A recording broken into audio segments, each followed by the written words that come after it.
Noticias de última hora, preste mucha atención. Jorge Glass habría pagado $50.000 a un abogado para conseguir la nulidad de las pruebas del caso Odebrecht en Brasil, según expedientes de Plaga. El 11 de agosto de 2023, el Supremo Tribunal Federal de Brasil anuló las pruebas usadas contra el exvicepresidente Jorge Glass en el caso Odebrecht. El 11 de agosto de 2023, el Supremo Tribunal Federal de Brasil anuló las pruebas usadas contra el exvicepresidente Jorge Glass en el caso Odebrecht. El magistrado José Díaz Toffoli extendió a Glass una decisión para anular pruebas que antes habían beneficiado a políticos brasileños que también fueron investigados en dicho caso, principalmente el ahora presidente de ese país, Luiz Inácio Lula da Silva. Lula fue condenado a 8 años de prisión en el 2018 por los delitos de corrupción pasiva y lavado de dinero por el entonces juez Sergio Moro, que luego fue ministro de Justicia de Jair Bolsonaro. En el 2021, no obstante, el Supremo Tribunal Federal de Brasil revocó la condena de Lula argumentando que no se le habían respetado sus derechos. Y luego, Ricardo Lewandowski, juez del mismo tribunal, resolvió que los documentos y las confesiones de ejecutivos de Odebrecht que citaban a Lula carecían de validez porque el acuerdo que la empresa negoció con la fiscalía fue impulsado por Moro. Un año después de la decisión de la justicia de Brasil que benefició a Glass, la Fiscalía General revela un documento en el que se explica a detalle cómo el exvicepresidente pudo conseguir que la anulación de pruebas en Brasil lo alcanzara. Se trata de una carta que le envió Sonia Vera, quien es parte del equipo de defensa internacional de Glass, a su cliente el 21 de abril del 2023. Ese escrito actualmente es parte del expediente del caso Plaga, en el cual se investigan actos de corrupción que involucran a jueces, fiscales, policías y juristas. En ese documento, la abogada de Glass le explica que el juez de Brasil, Ricardo Lewandowski, había invalidado todas las pruebas contra Lula da Silva. Este hecho generaría, a criterio de la jurista, la posibilidad de que esa nulidad se extienda al exvicepresidente. Debido a la amistad que tengo con Rodrigo Tacla desde hace algunos años, me dijo que se podría extender la nulidad a usted, Jorge, señala Vera en el escrito. Tacla es un abogado que fue señalado como el presunto cerebro financiero de la trama de corrupción del caso Odebrecht. La abogada le explica a Glass que debían contratar al abogado brasileño Leandro Ponzo. En un principio, Vera señala que Tacla se ofreció a costear ese servicio, pero luego le preguntaron al presidente, no precisa nombre, y no aceptó. Los honorarios de los abogados se fijaron en $120.000. Yo hablé con Rodrigo y se bajó a $50.000, señala. En el documento también se incluye que los pagos se realizarían así, $10.000 al firmar el contrato y luego el abogado Ponzo recibiría $2.000 mensuales durante 6 meses. Tras conseguir la extensión de la nulidad se le cancelaría el restante de los $50.000. Según la explicación de Vera, la estrategia de trabajo y el escrito se presentaría en el Juzgado Federal de Curitiba de Brasil y en el Tribunal Supremo Federal brasileño para anular toda la cooperación internacional de Brasil y Ecuador. Entre las pruebas que acordaron anular estaba la cooperación de José Concienciao Santos, ex ejecutivo de Odebrecht, con Ecuador. La estrategia pactada entre Glass y su abogada habría dado resultados, ya que la nulidad de las pruebas que se logró para Lula alcanzó al vicepresidente ecuatoriano. Glass fue condenado a 6 años de prisión por asociación ilícita en el caso Odebrecht a fines del 2017. El fallo quedó en firme en el 2019. Al año siguiente fue sentenciado a 8 años de cárcel por cohecho agravado en el caso Sobornos 2012 a 2016, junto con otras figuras del correísmo, incluyendo al expresidente Rafael Correa. Actualmente está preso en la cárcel La Roca, en Guayaquil, por una investigación de peculado en la reconstrucción de Manabí tras el terremoto del 2016. En más noticias. Testigo en caso Plaga habla del interés de Iván Saquicela por el Consejo de la Judicatura y del apoyo a Wilman Terán para llegar a la presidencia. El abogado Michael Hernández, quien fue director de la Escuela de la Función Judicial, es uno de los 31 investigados por el delito de delincuencia organizada. En 2 horas de testimonio anticipado, el exdirector de la Escuela Judicial del Consejo de la Judicatura, Cristian Hernández, contó entre telones de cómo llegó a presidir la Judicatura Wilman Terán, los supuestos intereses que manejaba en la Corte Nacional de Justicia el entonces titular del organismo Iván Saquicela, hasta las presiones y pedidos que le llegaban desde jueces nacionales, abogados reconocidos y hasta representantes de otros organismos. El testimonio anticipado dentro del caso Plaga de Hernández fue receptado en la Corte Nacional la mañana de este jueves, 5 de septiembre ante el conjuez Vinicio Rodríguez, quien está a cargo del proceso penal por el delito de delincuencia organizada por el que son investigadas 31 personas. Hernández aseguró que únicamente por 5 meses fue parte de la función judicial y el resto de su tiempo lo dedicó a la investigación e impartir cátedra. Estoy penosamente dando una radiografía de lo que yo viví en estos años. En 1 año y medio he destruido mi imagen y mi trabajo que me he ganado con mucho esfuerzo. El entregarme, aparte de ser muerto de valentía, también ha sido mi compromiso con la justicia. La corrupción no es solo dar un soborno, sino ser parte de todo este sistema que muchos critican, pero son responsables de lo que está pasando. Todos los que dicen, tú fuiste, están intentando tapar algo, afirmó. El relato del testigo protegido de la fiscalía arrancó con el recuerdo que él tenía de un viaje a México que hizo junto al entonces presidente de la CNJ, Iván Saquicela, y el juez nacional Felipe Córdoba, por la entrega de un doctorado honoris causa que Hernández consiguió y por el que ambos magistrados debían pagarse los gastos del viaje, gastos que habrían ascendido a 20,000, los cuales fueron pagados por un empresario privado. Iván Saquicela hace poco renunció a su cargo como juez penal de la Corte Nacional y es precandidato a la presidencia de la República por el Movimiento Democracia Sí para las elecciones de febrero de 2025. En cambio, Felipe Córdoba sigue siendo juez penal del más alto órgano de justicia ordinaria del país. Del doctorado honoris causa también se habría enterado el entonces juez de la CNJ, Wilman Terán, y pidió ser parte del viaje. Esa situación no habría sido del agrado de Saquicela, pues no tenía una buena relación con Terán, por lo que el entonces presidente pidió que si viaja el juez Terán lo haga aparte de ellos. Ya en México, Terán le solicitó a Hernández que coordine una reunión con Saquicela para afinar cualquier inconveniente. Según el testigo, entre copas, Iván Saquicela le dijo a Wilman Terán que era un mal agradecido, debido a que él no le apoyó para que pueda ser presidente de la Corte Nacional, pese a que él había intercedido para que supiera la evaluación como juez. A lo que se refería Saquicela, explicó Hernández, es que dentro de un proceso de evaluación de jueces de la CNJ, a Wilman Terán le faltaba medio o un punto para superar la evaluación y, en reconsideración, Iván Saquicela habría intercedido ante el CJ para que Terán pueda superar el puntaje y se mantenga como juez. En más noticias. ¿De qué se acusa a la fiscal general Diana Salazar en los juicios políticos?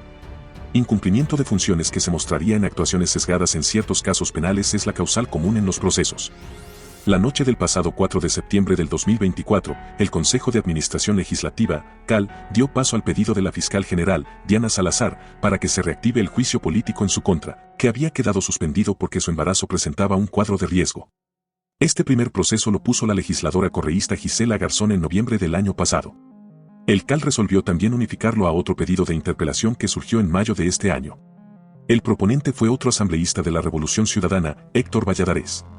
Inacción o actuación sesgada en una docena de casos de relevancia pública o política y deficiente gestión administrativa son las motivaciones del juicio político por incumplimiento de funciones que presentó Gisela Garzón. Sobre estos procesos, en el pedido de juicio político se menciona que Salazar habría implementado una verdadera justicia a la carta selectiva, en la que el ritmo de cada investigación lo imponen los intereses políticos de la fiscal y grupos políticos de poder. Respecto a su gestión se analizan tres cuestiones: productividad, acumulación de casos en investigación previa y la protección a la seguridad de los fiscales. En productividad se menciona que no hay información completa sobre los casos procesados y que lo poco que hay no se puede comparar. Solo considerando el número de noticia criminis que se ha registrado desde 2020 tenemos un aproximado de 921.532 casos que han entrado a la fiscalía, de los que no se conoce en qué etapa se encuentran ni cuál ha sido su resolución. En el segundo tema se indica que hay 2.304 casos en indagación previa, algo que es demasiado, según la legisladora Garzón. Esto denota una ineficiente gestión en el proceso de investigación y por lo cual se ha pedido desde la Asamblea Nacional que se complemente la información respecto a los casos que han superado los 2 años de investigación previa reservada y que pueden ser archivados conforme el artículo 585 del Código Orgánico Integral Penal. El pedido de juicio reseña, en el tercer punto, que entre el 2022 y el 2023 han sido asesinados 5 fiscales. La Fiscalía General, además de procesar individualmente estos casos, no ha estructurado ningún plan operativo para proteger a los fiscales de la violencia del crimen organizado, sobre todo de quienes se encargan de investigar delitos relacionados con el crimen organizado. En más noticias. Fiscalía y Policía Nacional ejecutaron este jueves allanamientos en el Consejo de la Judicatura por el caso Pantalla, en el que se investiga un presunto tráfico de influencias en el concurso de jueces 2023. Como resultado de estas operaciones, 4 personas fueron detenidas.